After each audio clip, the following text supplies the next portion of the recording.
Hello दोस्तों, अभी अभी मेरा नया YouTube चैनल शुरू हुआ है। प्लीज एक बार सब्सक्राइब जरूर कर लो। इस चैनल पर आपको डर, रहस्य और सस्पेंस से भरी बहुत ही दिलचस्प भूतिया कहानियां सुनने को मिलेंगी, वो भी एकदम नए अंदाज में, जो आपके रोंगटे खड़े कर देंगे। भूतनाशक बाबा, शापित जंगल की दहशत, सच्ची घटना पर आधारित। यह कहानी उस अभिशप्त जंगल की है जो श्योपुर से लेकर माधोपुर तक फैला हुआ है। यह जंगल बाहर से जितना शांत दिखता है, भीतर से उतना ही भयानक और रहस्यमय है। वहां के बुजुर्गों का कहना है कि इस जंगल में भूत प्रेत, टोनही, चुड़ैलों और मनुष्यों का रूप बदलने वाली आत्माएं आज भी भटक रही हैं। रक्षाबंधन के समय मैं श्योपुर अपनी दीदी के घर गया था। वहां के लोग अक्सर उस जंगल की खौफनाक कहानियां सुनाते रहते थे। मुझे भी भूत प्रेतों में विश्वास है, इसलिए मैं हर बात ध्यान से सुनता था। 15 अगस्त को मैं अपने जीजा जी के कॉलेज गया था, जहां लोग उन्हें आचार्य जी कहते हैं। कार्यक्रम के बाद उनके पड़ोसी ने चाय पर बुलाया। बातचीत के दौरान उन्होंने जो किस्सा बताया, वो सुनकर मेरी रूह कांप उठी। उन्होंने बताया, कुछ ही दिन पहले मेरे बेटे राजीव के साथ जो हुआ, उसे सोचकर आज भी नींद उड़ जाती है। एक दिन राजीव को बकरियों के लिए चारा लाने जंगल भेजा गया, क्योंकि उसके पिता बीमार थे। वह मन मारकर जंगल की ओर निकला, पर उसे पास में कहीं चारा नहीं मिला। मजबूरी में वह जंगल के और अंदर घुस गया, और यहीं से उसका सामना शुरू हुआ एक ऐसी दुनिया से जिसे इंसानों की नजर से देख पाना नामुमकिन है। पेड़ इतने घने थे कि ऊपर आसमान तक नहीं दिख रहा था। बारिश का मौसम था, चारों ओर हरियाली और झरनों जैसी ध्वनि। राजीव थक कर एक पत्थर पर लेट गया और वहीं नींद में खो गया। तभी उसे एक सपना आया।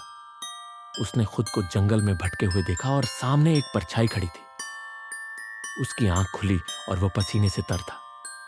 डर के बावजूद वह पत्तियां काट रहा था कि तभी उसने किसी के बात करने की आवाज सुनी। उसने सोचा शायद कोई इंसान हो। जैसे ही वह उन दो लोगों के पास गया और पूछा, भैया रास्ता बताएंगे? वो दोनों धुएं की तरह गायब हो गए। राजीव की रगों में डर दौड़ गया। तभी अचानक सामने वहीं परछाई आ गई। लाल आंखें, उल्टे पैर, मुंह से बाहर निकले हुए नुकीले दांत और चेहरे पर कटी फटी खाल।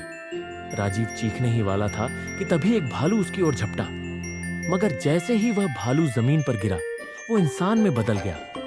एक कुरूप, पिशाच जैसा आदमी जिसकी सांसें तक सड़ी हुई लाश जैसी थी। राजीव बेसुध हो गया।